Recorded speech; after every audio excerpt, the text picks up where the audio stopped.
See everything, Jason? Yep. All right.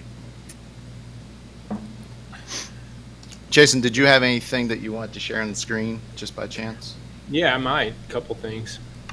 Okay, cool. You're staying busy, my friend. Busy.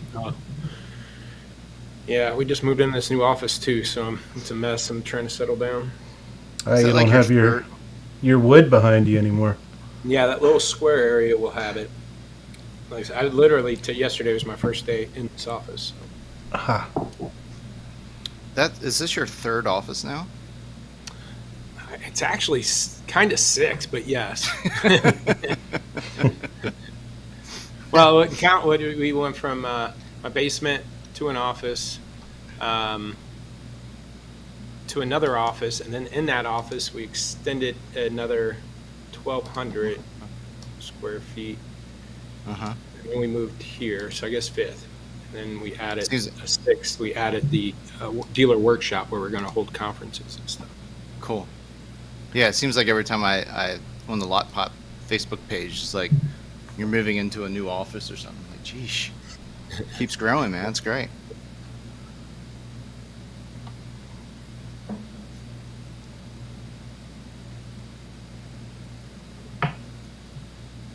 How many people you've got under you now? We got 20 employees. Yeah. Yeah. And the workshops, how are those things coming along? Oh, great. We're just going to put those out. We want to, I'm actually offering it to free for clients or non-clients. I just find it that the metrics are there.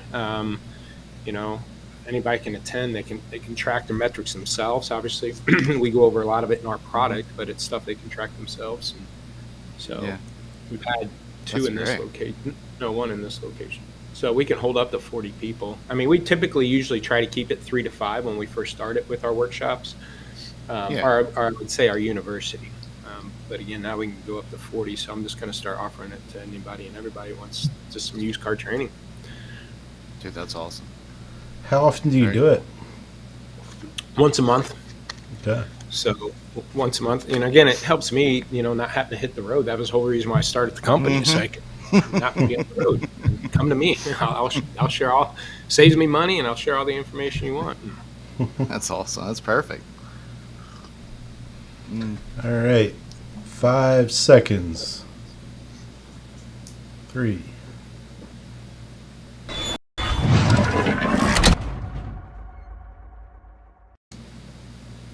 All right. Hello, everybody. Glad you can count. What's happening? Jason, Hello. thanks for joining us. Thanks for having me. Always, man. Yeah. Always. Well, especially when you're introduction. When you're going to give us a duh statement, you got to have you on. Yeah. Well, we're just scratching the surface of this stuff. So, over the next 3 to 6 months, we'll probably have a lot more information about it, because again, it's just something that we find that the CRMs don't talk much inventory, and the inventory don't talk much CRMs. And when you talk about your inventory tools, and our job with our lot, we call lot walk, no different than your physical lot walk. Making sure you're standing tall. Your physical lot, you're looking for holes. I'm sitting here looking out the window like I'm looking at a lot. You're on your physical lot, making sure holes are filled and customers are taken care of and cars are standing tall. But digitally, how can you do that? And that's what we created, that lot walk, and combining issues on your inventory, combining issues in your CRM, and start combining. We've been tracking the new car data for a long time. That's totally different. And I think I was on here before mentioning that stuff. And now looking at used, it's even worse, I think. So What all do you look for whenever you're doing your digital walk? Well, a couple things. When you're talking inventory wise, we're looking at photos, descriptions, making sure that's standing tall, and then adjusting both how your age buckets are carrying and selling, and how you're pricing and adjusting. If you're heavier light segments by truck, SUVs, 2017s and 8, whatever issues you have, and whatever your goals are. If you want a $20,000 average investment goal, well then if you're not hitting it, what cars are causing those problems, and isolating those cars and figuring out of those which ones you want to adjust. And we do a bunch of algorithms to figure out what cars we think need to be adjusted based it on their own data, essentially their lot. And because the inventory management tool do an awesome job. I mean, we're not an inventory management tool. I'm not going to be one. I'm not a CRM. I'm not going to be one. But what we're trying to do is kind of spoon feed you, but hand you metrics and data that you don't see out of these systems. Either way, inventory and CRM stuff. Eventually, we're kind of what I feel like creating our own lane where I want to start pulling in recon tools, and then I want to start pulling in maybe marketing tools, and that way out of one system find and isolate problems, and if you need to dig deeper into those problems, dip into those, your inventory tool or your CRM or your recon tool or marketing, but just give them one place to kind of work it all. So you're gonna coin the first and only VRM, vehicle relations management software? Oh, I try that. I'm going after a lot management system, which I found I think a lot of these key track systems use that, but more of an LMS or a lot management system, and that's kind of our Achilles heel is no one knows to look for that solution, right? They know they need a new CRM, or they know they want a new website, or they know they want a new inventory management tool, and we're out here going, hey, we're kind of again, we're not either one of those, but dealers seek those out. And our end, we're trying to then say, hey, you might want to also look at this, because as you guys been behind the desk. I mean, how many tools you got to log in just to do your job? And 50. and yeah, and with managers, with staff, customers, both with employees, and then just the customer and the business they have, they're juggling, spinning a lot of plates, and so we're just trying to simplify all that. But look for that, and then with the CRM stuff. I mean, what obviously you start combining, and you look at what cars don't have any leads on, and then what cars, what leads do I have that I haven't called or emailed? And that's one of the problems we're trying to solve right now is we're finding a lot of used car managers. You think about it, I'm worried about my inventory. I'm worried about desking deals, appraising trades, buying cars at the auction, get them through service. I am not going into the CRM to go look at what used car leads have been called or emailed in 5 days, right? Exactly. So we're spoon feeding those to the used car manager. So let me kind of back up. So there's 3 things I want to make sure I cover on this. All have kind of been aha moments. And again, the metrics that we looked at. But you guys would appreciate this. And Jeff, I know we go way back. I remember, again, when I was writing articles, and you'd reach out and we'd talk, and this is early 2000s, and I started doing, just to kind of back up, I started doing internet sales in 1997, 1998, and then, by the early 2000s, writing articles and speaking about internet process management. And, for 8+ years, I either made money selling cars off the internet, and again, that's in the 90s and the early 2000s, and or help dealerships run their internet departments, consulting or so forth for the last, 20-something years. So one of my aha moments happened. I think it was at the Unfair Advantage conference. Are we ready to go down this path now? Are we going there? I think you're leading it, so let's go. So we're just along for the ride, man. All right, let's go.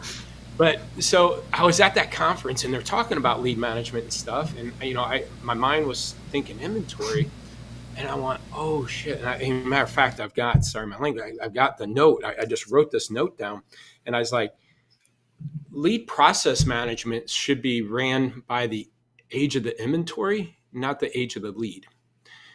So you start thinking about it, right? Your CRM is set up to say, okay, in the first 7 days, call the customer every day. And then 7 to 14 days every other day. And then by it's, 3 to 4 weeks old, cover every once or twice a week. And then, right? So it's based on the age of the lead. But imagine if you have a 50, 60-day-old car, you're at 88% of market. You don't know if you should just wholesale it, if you'd want to get rid of it, if you drop the price anymore. But what if you had 2 leads on those cars? And those leads were 40, 50 days old? Well, your CRM is only telling them to call once a month, and you've only contacted Yeah. to reach out 20 days ago. So you can't you can't yell at your BDC agent because they followed the process. It doesn't tell me to call them for another 15 days, but I'm like, well, hold on. You should be calling that customer every day.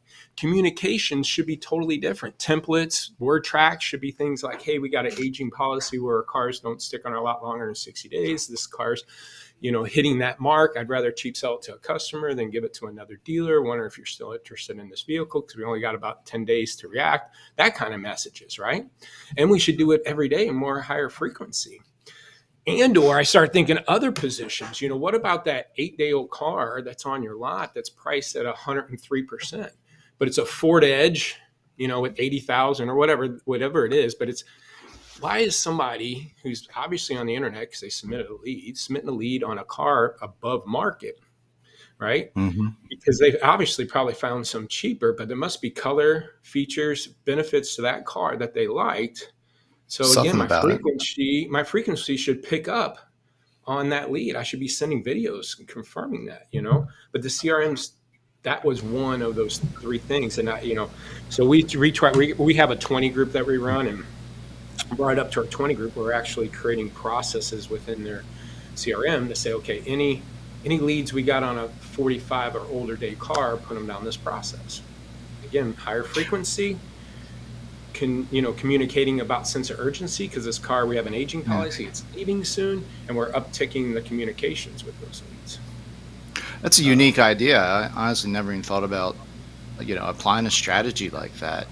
Are there CRMs out there that you can tie in, days on the lot for, to a follow-up? No. Nope. And that's why we created, and that's what I'm saying, in our lot walk, we're taking those leads, we're pointing them to the used car manager and saying, hey, you've got 3 or 4 leads on these cars and you haven't even emailed, called or emailed in 10 days, 15 days. I'm curious, how does your system do that? Well, we get a feed out of the inventory management tool, or whatever kind of feed we need for inventory, and then we go to their CRM, and we've partnered up with we got VIN Solutions, we got Reynolds Contact Management, we're working on e-leads as we speak, we got Drive Centric, so we're just reaching out to the CRMs and or building reports in the back end and send them into the system, so you just send an email to the used car manager when a lead comes in on that particular vehicle? No. We're not worried about, again, we're not a CRM. We're just saying, here's whatever age bucket. You could say, here's my 15 to 30-day-old leads I haven't called or emailed in 3 days. Or all right, so you're matching up the data and sending, and it's part of a report. So if I'm an inventory manager, think about it. Think of like vAuto and VIN Solutions. If you have vAuto and you have VIN Solutions, you can at least see if you have any active leads on it. So within vAuto, it'd say you have 2 active leads. One's 10 days old, one's 15 days old. Okay, that's fine. But one problem I see with that, one, you don't see total leads. You could have 8 total or 10 total. 2 are only active. So the other 8, what? Did they move them lead process completed after 15 days? And then of those 2, you don't know when's the last time you communicated with them. You got to click on the lead, go look at the lead, and go see what you've done. Where we're displaying that a little bit better. We're saying, hey, you had 8 total leads, 2 are still active, and you can see those and see of those 8, did they move them too soon? Did they bad lead? What are they? But here's the other thing we did then. We did a third thing, or second thing is switchables, or what we call switch cars. So again, if a customer's on my lot, come in and they say, I want that, I was looking at that black F-150 XLT 30,000, you say, oh, or maybe you do or don't know that car's sold, right? So you will hold on one second, let me see if that car's still available, right? And then once you find out the car's no longer available, and obviously before that, you should qualify the customer. Is this the only car you're looking at? Or you open the other makes and models, blah, blah, blah. But if that car's gone, you don't just say, sorry, that car's sold, and turn around and walk off. But that's kind of what we do in the CRM, right? Yeah, that's what we do. The BD agent pulls up the car or the lead and goes, oh, I'm supposed to call him, but that car's sold, and they move on to the next. Or they say completed. Or they might call and just say, hey, he's still in the market. The customer's not calling you back because they already went to your site and it's no longer there, and they know it's sold, so they ain't calling you back. So what's available in your inventory that is switchable, right? Because you would have these communications on your showroom. So we created that. So it works on both ends. If I'm working as a BD agent in our lot walk tool, I can say, here's all your switchable leads. These are all the leads that you have that are active on sold cars. Here's similar cars you could call and email them about. Okay. Now we've done that by just isolating it: large pickup truck, compact car, intermediate car, and then within the price ranges. So our buckets run 2,500. So you could say, hey, this black XLT, 18 XLT sold, but I have a blue 17. I've got a 19 red. I have a black Silverado if you're interested in a Silverado, right? And then you communicate that way. Now, before people say, well, the CRM can do that. Not really. Again, I know, like, at least Vin Solutions, you can send an email that says similar vehicles, but it doesn't display it. It's an insert and it pops it out. And then it's just showing them, trucks. You can have a $40,000 truck and a $10,000 truck, regular cab and a crew. So it's not very specific and it doesn't isolate that. So as an inventory, or as a BD agent, you can maybe start working inventory because now you got something else to sell them. As an inventory manager, I've got a car in stock, a black XLT F-150. It's in stock. I'm wondering, should I adjust the price or not because it's not selling? Well, then I can see I have 2 active leads who haven't called or emailed in 8 days. I got 8 of them, and one of those 8 got moved to loss too soon. And I got 3 other consumers that submitted leads on sold cars that I might be able to switch this one to. So let's call and email them, that person on that Silverado that sold, see if they want this, XLT. So we're trying to, now I got inventory managers internet managers help working inventory, switching their leads to different cars. Now I got inventory managers help working leads. So when those 2 departments can actually work together. Well, and also your incoming vehicles. I mean, I've always found that typically the customer knows of the other selection, or the similar vehicles. You'll contact them and say, yeah, I saw that on your website. Unless that customer's coming from like a third-party marketing listing site like cars.com or something, a lot of times they've been on the dealership website, so they know the similar vehicles that you have to offer. But that's where the list of inbound vehicles, whether it's new or your wholesale or your trade-in vehicles, making sure everyone has a list of those vehicles. The only unfortunate part of that is the customer will ask for the price, and a lot of times you don't have that information yet because it hasn't been run through the shop. Yeah. Question. That's where. Oh, go ahead.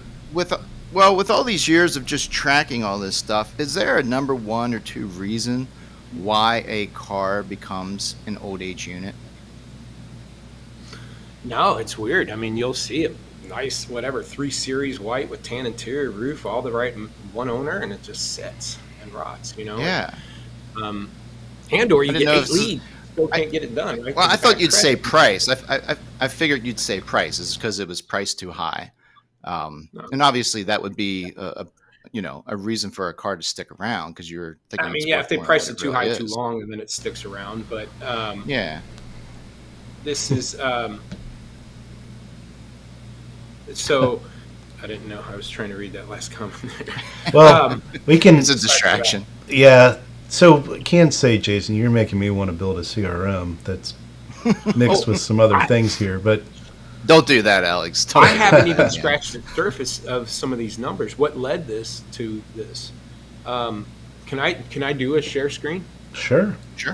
Let me do this. Do I got to hit this share screen? You're going to see all the million tabs I have open. All right, hold on. I got to move this over here so I can see. Okay, there you go. I don't know what you're seeing right now. We were looking at Expedia there for a minute. Yeah. I had a couple conferences coming up. So what I did, here, you guys tell me if this doesn't blow your mind or not. So as you can see here, there's 9 random dealerships. Indy is independent dealers, Chrysler, Dodge, Jeep, Rams, Ford stores, Kia stores, Chevy stores. Some are Vin Solutions, some are Reynolds and Reynolds. Some have 50 cars, some have 160 cars. Okay, so just took random dealerships. And this is where I'm talking about here. And let me ask you guys. Name some key metrics that you track your internet department with. If you said, hey, other than response time, what are some of the other metrics that you say we've done a good job or bad job? We'll always try to track, touch points. How many touch points did we make per lead? Perfect. That's always an important one. lead to sold or Lease appointments. yeah, appointments is definitely appointments. Pretty much a Closing lead to show percentage. is what I typically like. That's probably the number one is what's the lead to show, and Leads then to show. and then Closing before, percentage. yep, yep, and then well, not even just the closing percentage, just the show. Did the customer show? Yeah. And then there's Alright. a show to sold, which would be typically your appointment to sold. Yeah. But lead to show, and then show to sold, but then also what are the touch points? But that's more of a nuance metric of getting into the CRM and who's making enough contacts versus who isn't. Looks like Drew needs to be commenting on here. So you have all right, so let's take the sorry, I've been doing it 20 years. Anyways, so notice the orange. 10%, I took 10% of the inventory. Okay, basically I took their inventory by leads. Okay, what cars are getting the most leads? Sorted that high to low and took the top 10%. So the top 10% of their inventory was getting 47% of the active leads. Only That makes 10% of their inventory is getting half the leads. That makes sense. I've seen that. Okay, I see so that all the time. All right, so how does that affect leads to appointment ratio? You get 20 leads on one car. Oh, yeah, You can only yeah. really set one appointment and one's going to show. I mean, you can set 2 or 3, but by the second or third appointment, they're going to call and say, hey, we're on the way. Is the car still there? And you're going to say, no, it's sold, and they're not going to show up. You're right. Right? Yep. So I go, holy crap, that's a big metric. Leads to appointments or appointments to show or leads to Lead show. show ratio. I mean, when you have upwards of 60% of your leads on just 10% of your cars. So Yeah, and for some dealerships right now, that's 3 or 4 cars. yeah, that's it. This Which- dealer's which got is 50 half their cars in inventory. stock. It's only Yeah. 5 cars out of his 50 Yeah. that he has 60% of his leads on. So I'm like, okay, well, Well, I we would can't- always hate it can't whenever we- we would get something in like super rare, and then all of a sudden, or someone, I always remember someone would price something wrong, it'd be super low, and all of a sudden you get like 30 leads on a Sunday, and you come in on a Monday morning, you've got 30 leads sitting there, and you're just like, God damn, this is just going to screw up my reports. Yeah, so you got to work around your CRM to really understand how your metrics worked that month, right? Mm-hmm. And the way and think about it, this is used cars, one. So I think new is even worse when guys only have 10 cars on their lot, right? You might as well throw that right whole now, metric, right? That whole metric means nothing, at least out of your CRM, until you start slicing all that data out, right? And get rid of those. So this whole leads to point ratio, I think, and again, we're trying to get the math and more of about the probably going to be, that's a good metric, but I think you almost have to do, cars per appointment or something like that, right? Because again, that would display that 90% of your cars aren't getting appointments, or whatever the number is, 70%. So what do we do with this? What do we, Well, again, that I get goes what to you're me. saying How many earlier. cars- how Maybe, many cars- now take the opportunity to look at all the other leads that 10% haven't been being followed up on, the other 90%, but what else could you do with this data? Or what are you Well, guys it's really looking to do with 53, it? but you go, okay, so I would say inventory to appointments, right? If I have 100 cars, I'm really only going to set 100 appointments, essentially. I might get a couple extra, but unless it's a good car, a switchable car, it's going to be hard to get those in.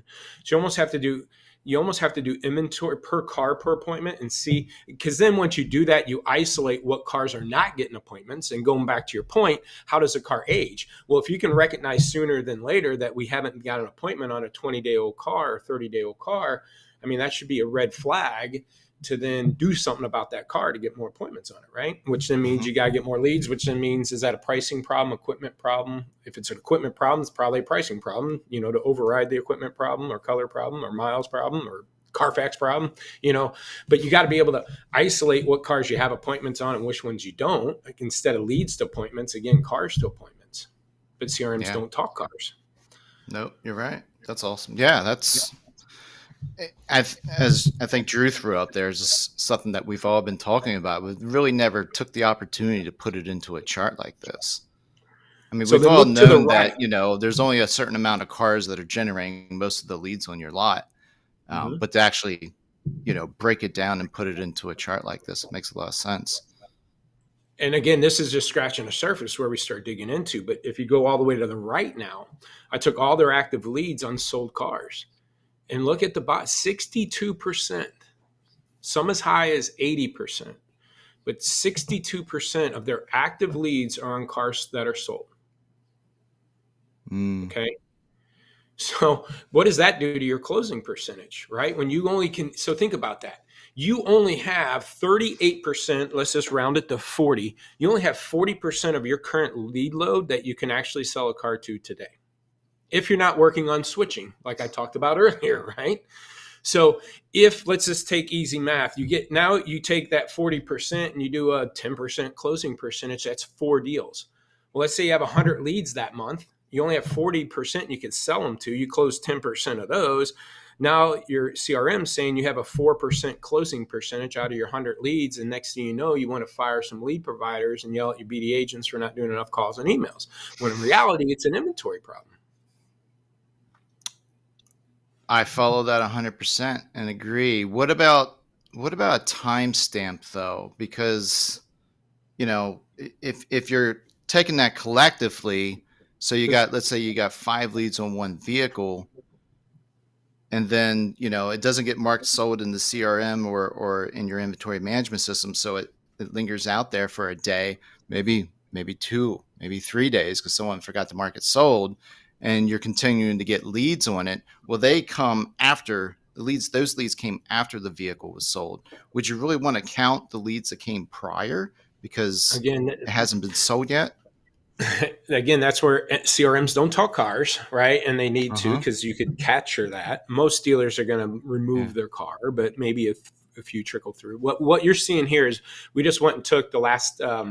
No, actually, this is just current active cars of that day for that inventory. I dump it in here, I sort it, and we start pulling it. So Mm-hmm. this report was as of their inventory management tool. That car was in stock, and that's the lead count. But again, once you start,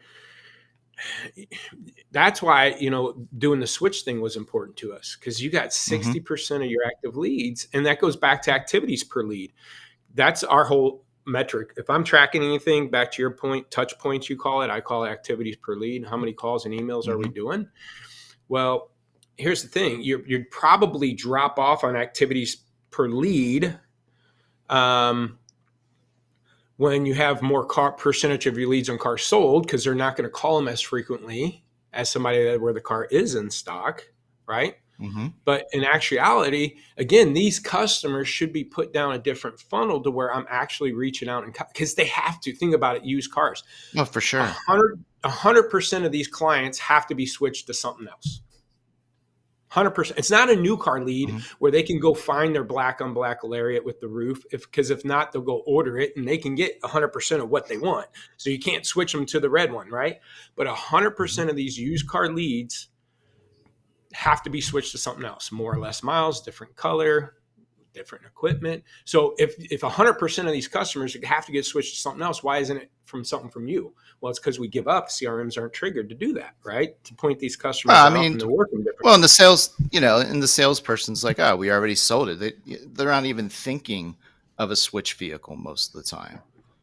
No, because they don't know the inventory either. But again, if they're on, and that's what I tell Mm-hmm. I tell these used car managers all the time. I said, I tell you what, if there's 5 customers standing on that lot outside, and there's my windows over here. There's 5 freaking customers floating around outside, and you watch 10 minutes and nobody's talked to those customers, you throw your chair through the window and get everybody, but it's happening in your CRM every day in and day out, and you don't do crap about it, right?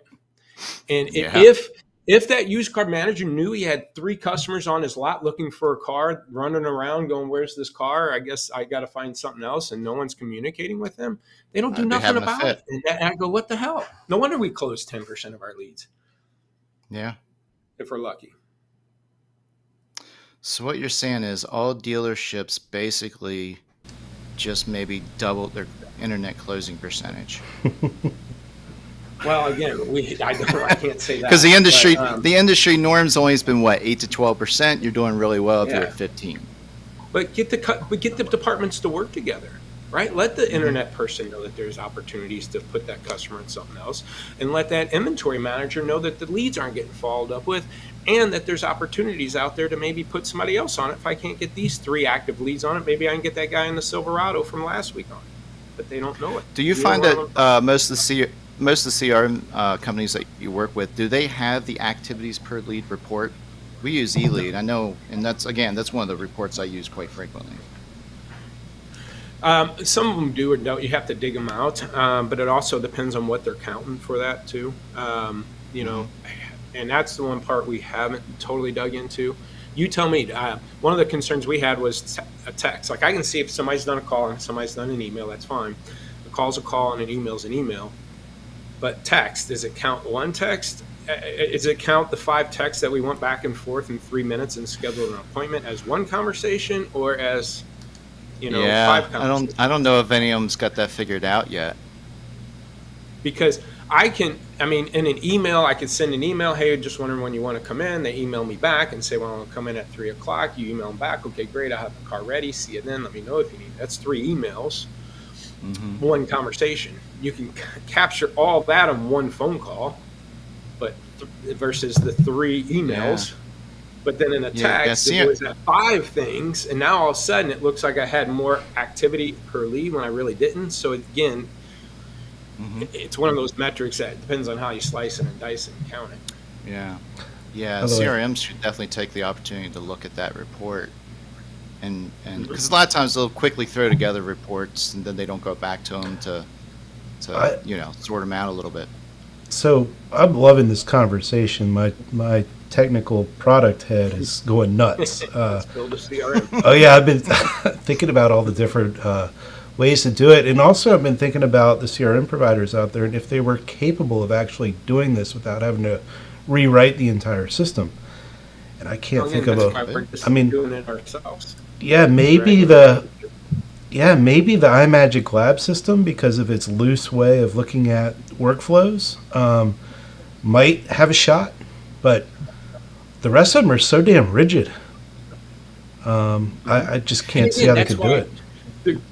They're good at what they do. Question here too: is there a way to maybe bistep the CRM and just and automate the follow up?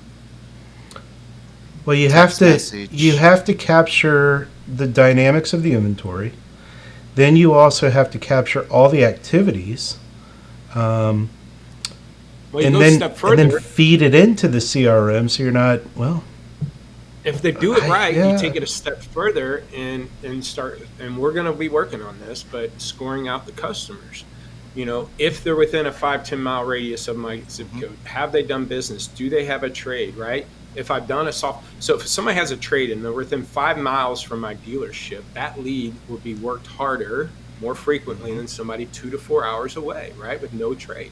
So my frequency of contact ratios should be based on both the inventory, because if it's a car priced really high and somebody's submitting a lead on it, or it's an age car, my frequency and contact ratio and templates and word tracks are going to be different.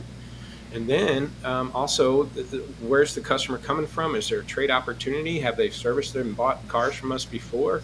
And those get higher up in the funnel than the guys 4 hours away. But you know what? Our BDC department gets caught up in the person 4 hours away because they're the one calling an email. Hey, what about my credit app? Okay, did you get this? I want to show up tomorrow. And they're tied up in this, customer 4 hours away, and they'll never see them again, versus working that lead that's right in their back door at the trade-in. Well, whenever I was at mile 1, we implemented, and we worked with Polk real close, and we rolled out the whole lead scoring, which took a lot of those variables into account to give that customer a lead score. There were some outside metrics that were included with that, such as, what was their probability, basically what was the probability of them purchasing the vehicle that they sent the lead in on. And they had a bunch of different things that they looked at to make that determination. But it's that was always one of those things that in theory just made all the sense in the world. Like, who wouldn't want to score their leads? And one thing that lead scoring didn't take into account was what you're talking about here is let's look at that that inventory data at the dealership, and then how much follow up on other like leads and such. So it's almost taking that lead scoring and just tying in the inventory portion of Yeah. it as well. But again, that was something that was great in theory, but getting, and we even had it set up where we would customize the follow up based on the lead score. So, like you said earlier, let's not look at our follow up needs to be based on. We would base it on the lead score. So if someone had a lead score of 7 through 10, those were the leads we were going to go after harder. They were the first ones on a Monday morning that we were going to call, not so much the last in, first out Curious, scenario. curious on that subject, Jeff, because I know how the Polk system used to work. Were you guys finding it was more just a capability of being able to purchase, so they were less of a vogue, let's say, as the higher in their score versus their actual desire or drive to buy soon? I'm not sure I understand what you're asking. So Polk, a lot of their data was based off of magazine subscriptions. So they were then going through and saying, "Oh, this person lives in this neighborhood. They must have this affluence. So yes, they can buy a car." All right. But did it really go through and see, okay, that person's looked at 15 different cars or 15 of the same model? They don't have that data. So they wouldn't be able to say, yeah, that person's hot. They're ready to buy. Well, actually, towards the end, we were working with that company, if you recall, called Dadium. Oh, yeah. You remember Dadium? And we were tying that into lead scoring. And that's whenever I was at Hook Logic, because at that point we were trying to determine, because we were an incentive company, so we incentivized the customer to come in with a gift card of some sort.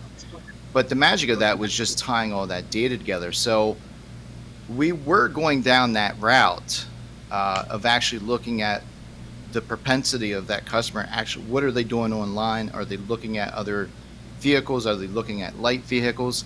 The hard part with that was getting your code on all those different websites so you could track that information, which, if I recall, it's been quite a few years ago.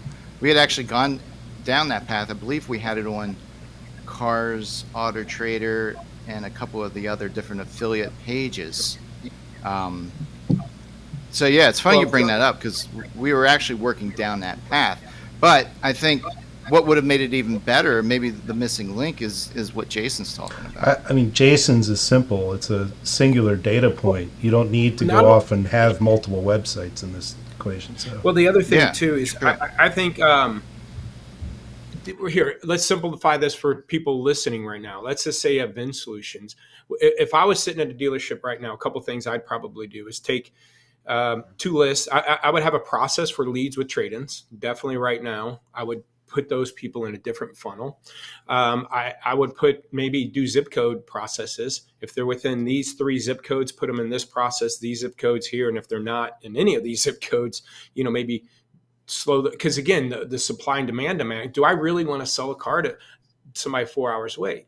I'll do it, especially if but that customer will probably be more proactive attacking me wanting that car than me having to do opposite, right? So I would probably do zip code processes and say, okay, if within these 4 zip codes, put them in this process. They're local, and I'm going to be calling and email frequently. I'm going to talk about our service department communications and how we can come maybe, bring the car to them and, all that, versus the processes on customers further out versus a process somebody really far out. That would be an easy way just to kind of validate a customer, in my eyes, for somebody to maybe set up their process right now.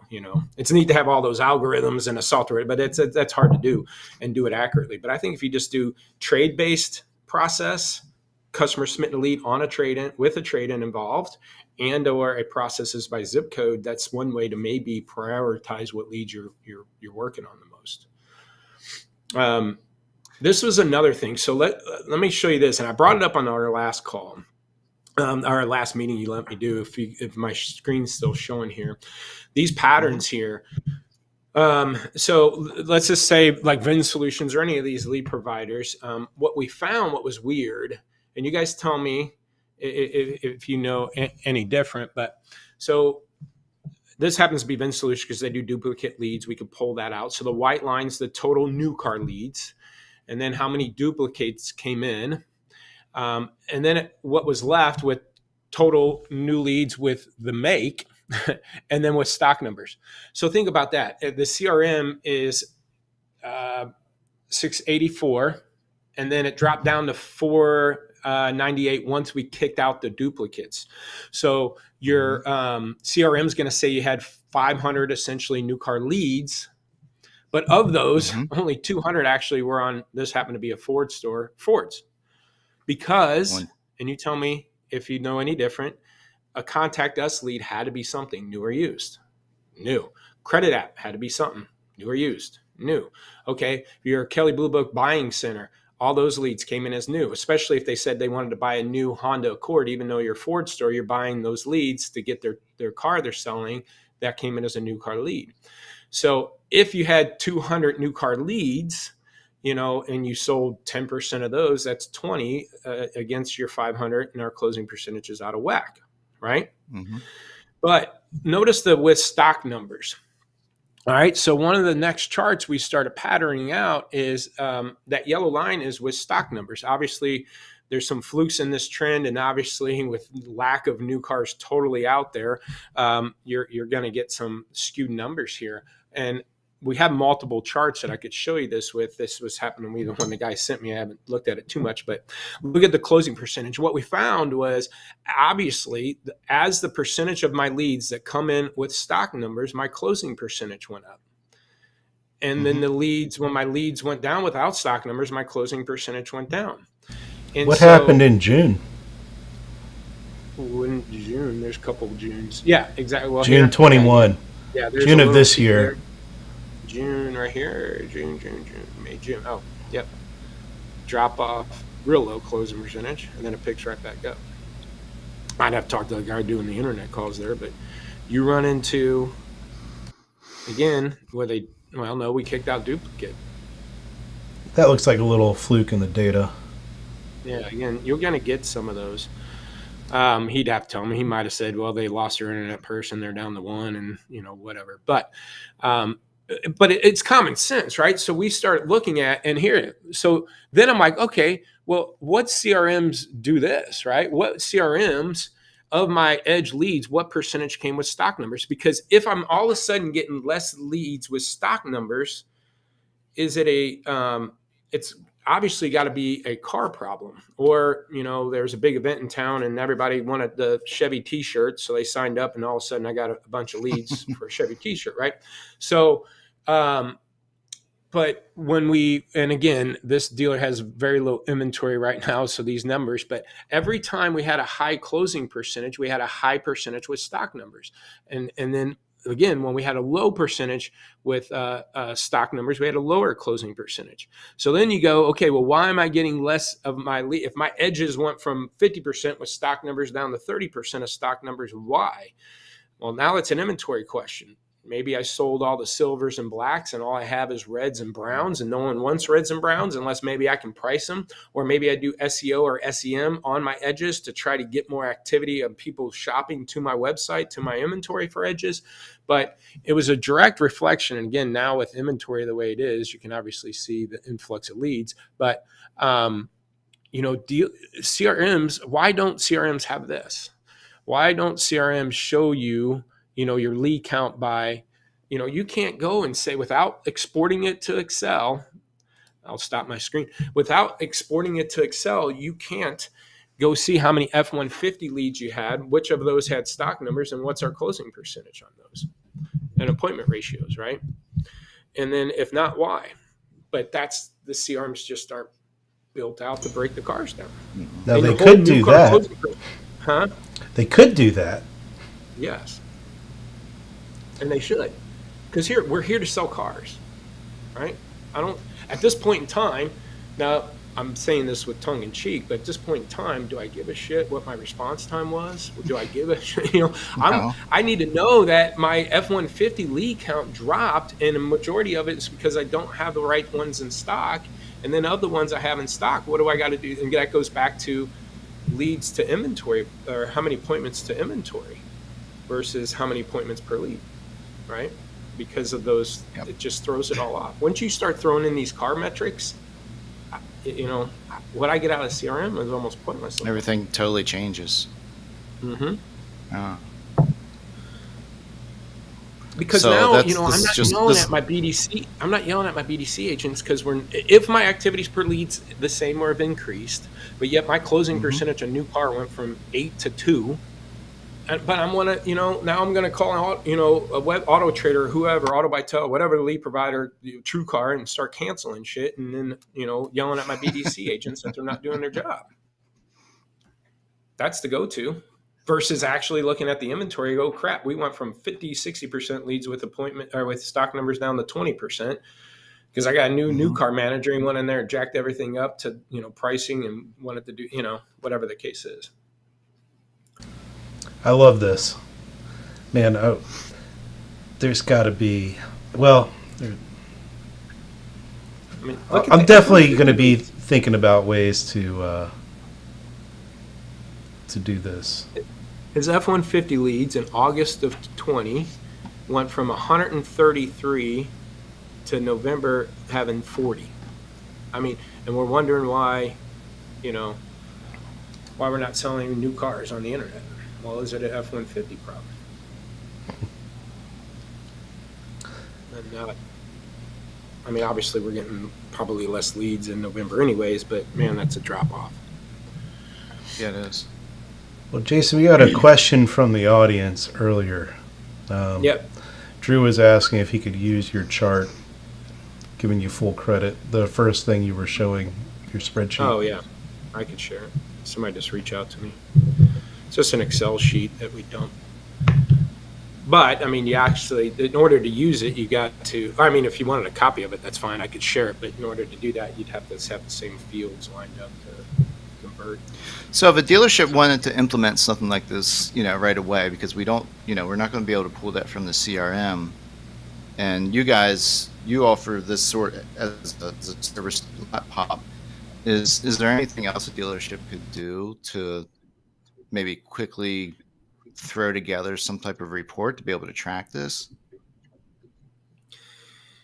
I mean, when I first started the company for 8 years, we became Google Sheet experts, man. We're dumping things into there and just slicing it and dicing it and trending. A lot of those last few charts I was showing you was Google Sheet stuff that we just sliced and diced it. Because once you build that report in your VIN or any Reynolds or whatever, you can export that report, dump it in the way you want to see it, and start tracking those numbers.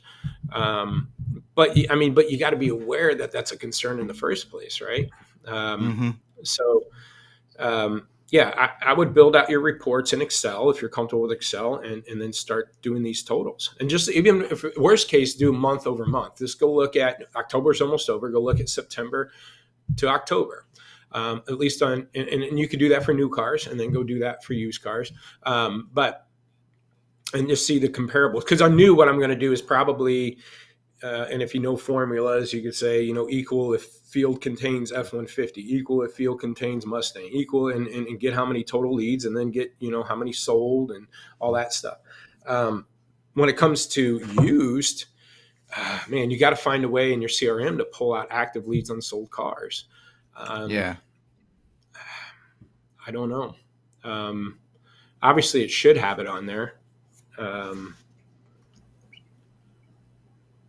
Yeah, that's what's so sad. Why do I even got to try to think through that? God. I mean, of all things, I'm here to sell cars. How can you give me that list? I sat with a CRM guy a while back. I sit with a CRM guy years back. You know him. If I drop his name, you see him everywhere. And I said, hey, you know what your CRM needs to do? And I told him all this, because this is when we start tracking all this stuff. I'm like, you guys need to put cars in there. You need da-da-da-da-da. And they're worried about text messaging and stuff like that. It's like, all right. It occurred to me. Sell cars. somebody was asking me the other day why some of the ideas like this never get thought up, and they don't come from the tech companies, let's say. And it dawned on me, this was after working at one for a long time, that the tech guys are really smart and super sharp, and they'll figure out ways to get things done. But they're more thinking about ways to evolve the dealer instead of trying to figure out how to help the dealer. Yeah. They want the dealer to change. They don't want to go through and see what's that little thing that's really going to drive the needle over here. But, the other part is Sure. they're not really, especially the higher ups, are not actively engaged with the day in and day out operations, and that's been giving us our benefit because we do weekly calls with our clients. I've got a client that's been with me for 6 years. Every Tuesday or Wednesday at 9, we're on a phone call. Even if it's the last day of the month, he's got 11 people on the call. So we become part of their team, and we're actually use the tool. We're changing prices with him, and we're using our tool to do that. I'm like, man, it'd be nice to see if you got any leads on this, So it's like, all right, well, let's see if we can get the leads in, and that's where we start playing around with this stuff. And, it was weird is we've had the lead stuff in a Google sheet. We start throwing it in our software, again, being a lot walk, because you do a physical lot walk, check your cars, check your customers. We're doing that now digitally. Give me your inventory. Here's your inventory problems. Here's your lead problem, customer problems. But it was weird. A lot of times we would go in and say, all right, prior to looking at the leads, because he had V-Auto and Reynolds, so they didn't integrate together. Prior to that, we'd be just the go-to was let's adjust the price, see if we can get some activity, right? Now that we could see the lead stuff and, hey, you had 3 leads you haven't called in 5 days, and there's 3 other switch customers you might be able to sell this one to, why don't you do that first before we jump the price? And then, put a reminder in 2 days to drop the price if we don't, if we can't get a hold of them. And then once you drop the price, re-engage with those customers and let them know you dropped the price, right? So the conversation became totally different when we're, again, working leads along with the cars and cars with the leads.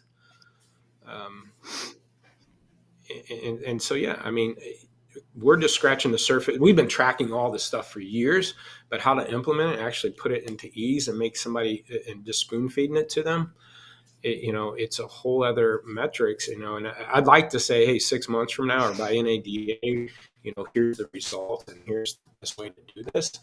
But each CRM is going to be different other than, if we can integrate for them. But, I don't want to turn. I'm not turning. Well, plus this into too, pitch, on your side, you're not really able to measure the results. Whereas if you had that in the CRM, you would actually be able to measure. Okay, is this truly effective? No, we are measuring results. As a matter of fact, we will be, and one of the ones we have on our Google Sheets. Again, we're just transitioning 5% of our internet stuff into the software instead of just the Google Sheets. But one of those things I'm going to definitely track is, again, we got 63% or 62% of our leads, or whatever that number was, 62% on active leads on sold cars. So we call those switchables. I'm going to give you, here's all your switch leads that you're going to have to call and try to switch them.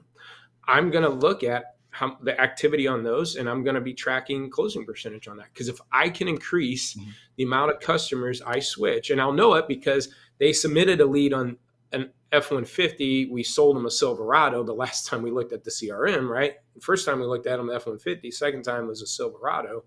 I can capture that and say, hey, you went from a 2% switch lead closing percentage to a 4 or 5%. Yep.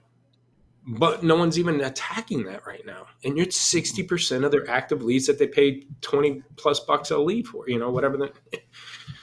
Yeah.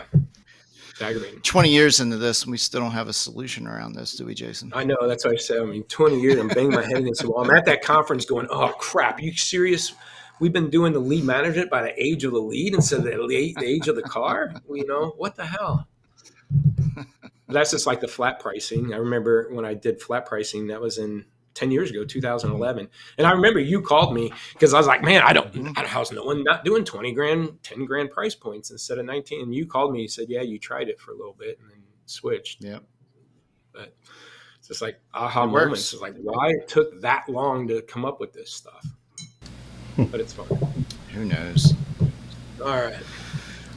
Well, that's some awesome information, man. That sounds like a fun challenge to get it implemented and get that into your system, man. Yeah, so I mean, go look at. You might be able to pull out if you have, at least in vAuto, you can look at active leads. So you can pull out an Excel spreadsheet and go look at all your cars with active leads, and see what percentage is on the top 10% of your cars.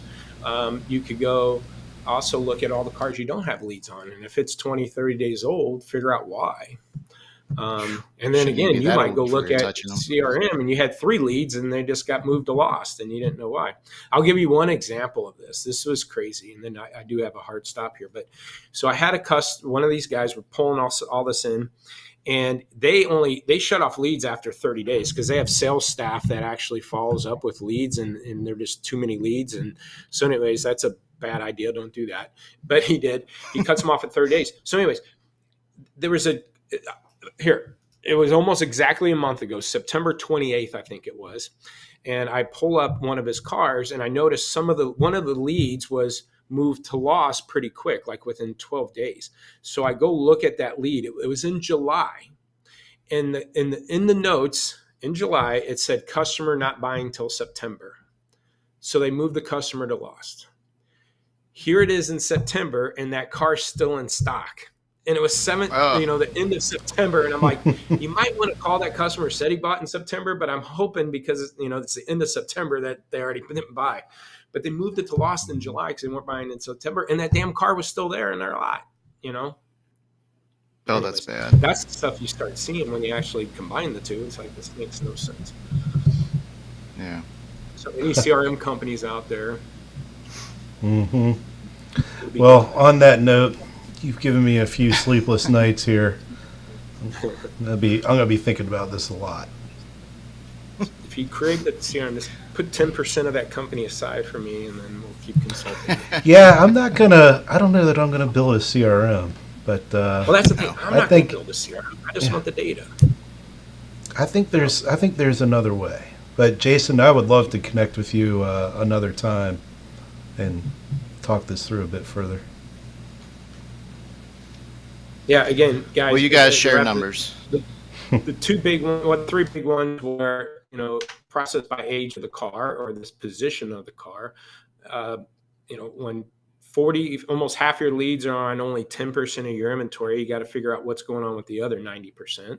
And that number jacks up your leads to appointment ratio. You're going to have 20 leads on one car, or 10 or 15 or 5, and none on the other. You're going to it's a hard metric to. And then closing percentage, when 60+% of your active leads are on cars you can't sell them to unless you work a switch on them, it jacks up your closing percentage, and it's not a very responsive number either. And I guarantee it's even worse on new cars. Those last two metrics are new cars because of lack of inventory. Yeah. All right. Well, you said you have a hard stop, so we'll let you bounce. But man, we really appreciate you jumping on today. That's great. Thank you. I'm going to shut this off, and let's talk in a few months and see if we solved it or figured out some of these other metrics. Mm-hmm. We'll do it, man. We'll have you back on. Thanks, Jason. Thanks. All right, guys.